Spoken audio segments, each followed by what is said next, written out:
माहौल गरमाया हुआ है। चुनावी मैदान में नेताओं की बयानबाजी जारी है, नामांकन की प्रक्रिया भी जारी है। इसी कड़ी में मथुरा से बीजेपी प्रत्याशी हेमा मालिनी ने नामांकन किया। नामांकन में मंत्री स्वतंत्र देव सिंह शामिल हुए। मथुरा में सीएम योगी आदित्यनाथ ने भी चुनावी हुंकार भरी। सीएम योगी ने अपने चुनावी संबोधन में कहा कि विपक्ष को प्रत्याशी नहीं मिल रहा है। हेमा मालिनी जी का अपमान करना, कांग्रेस का महिलाओं का अपमान करना अक्सर देखा जाता है। आधी आबादी का अपमान स्वीकार नहीं किया जाएगा। विपक्ष मथुरा में उधार के प्रत्याशी ला रहा है।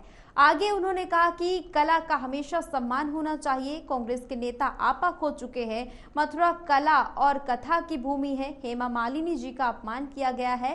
कांग्रेस महिलाओं का अपमान करती है। भाइयों, लोकतंत्र में अभिव्यक्ति की स्वतंत्रता है, लेकिन इसका मतलब ये नहीं कि व्यक्तिगत टिप्पणी करके हम अनावश्यक रूप से मातृशक्ति का अपमान करें। यह हमारा समाज कभी स्वीकार नहीं कर सकता, कभी स्वीकार नहीं कर सकता। विचारों से सहमति हो सकती है। हमें व्यक्तिगत रूप से कोई व्यक्ति पसंद हो ना हो,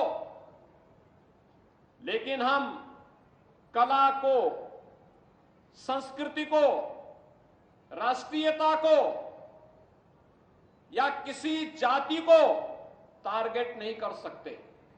और अगर कोई करने का प्रयास कर रहा है तो अपने लिए खड्डा स्वयं खोद रहा है। ये तो हमारी मथुरा वृंदावन की भूमि तो कला की भूमि है।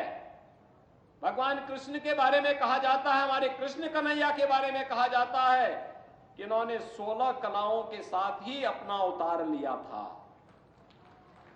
जब 16 कलाओं के साथ, संपूर्ण कलाओं के साथ अवतार लिया था, तो कला का सम्मान करने का इससे अच्छी भूमि दूसरी कौन हो सकती है।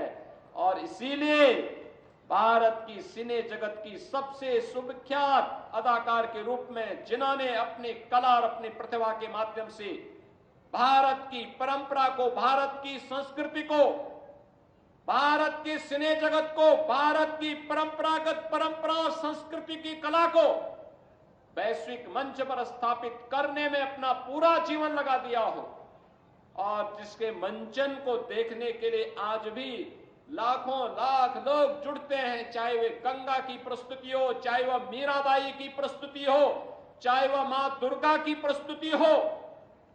उस कला का सम्मान कौन भारतीय नहीं करेगा, कौन भारतीय नहीं करेगा। और यह भी अगर कांग्रेसियों को बुरा लगता है तब तो उनको भगवान भी अब बचा पाएगा कि नहीं बचा पाएगा, ये मुझे स्वयं उन पे संदेह हो।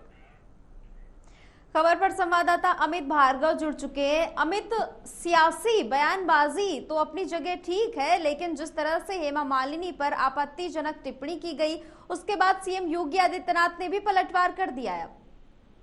जी बिल्कुल नेहा, मैं आपको बताना चाहूंगा कि हेमा मालिनी के ऊपर जिस तरीके की टिप्पणी की गई थी विरोधियों द्वारा, तो आज जब हेमा मालिनी की जनसभा जो थी उसमें योगी आदित्यनाथ ने भी कहा कि अगर जिस तरीके का कार्य हम लोग कर रहे हैं, अगर ये कार्य इनको पसंद नहीं आता है तो फिर इसके अलावा मैं कुछ भी नहीं कह सकता। तो जाहिर सी बात है, गोलमोल घुमाकर जो है योगी आदित्यनाथ जी ने सीधा सीधा वार किया है और जनता से कहा है कि आप खुद समझदार हैं कि किस तरीके से आपको कैसा प्रतिनिधि चाहिए जो आप चुने और लोकसभा में भेजें।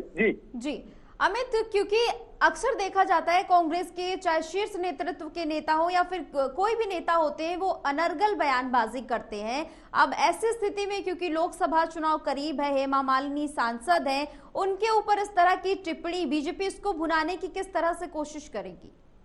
जी बिल्कुल, हेमा मालिनी का जब पहले यहाँ मथुरा से चुनाव लड़ी थी तब भी काफी विरोध हुआ था और काफी बातें उनके बारे में कही गई थी, लेकिन वो सब बातें दरकिनार होते हुए भी हेमा मालिनी ने यहाँ से अच्छी बढ़त के साथ जीत हासिल की थी। और इस बार भी यही होना है, क्योंकि जो बीजेपी का कहना है कि हमारी आप बुराई कीजिए लेकिन उसमें भी हम भलाई कर रहे हैं, तो हमारी भलाई ही आगे आएगी, बुराई नहीं आएगी। तो उसी तरीके से हेमा मालिनी जी का भी यही एक वो है कि यहाँ पर वो काफी अच्छे बहुमत से जीत की ओर जा रही हैं। जी बहुत बहुत शुक्रिया अमित, ज्यादा जानकारी के लिए।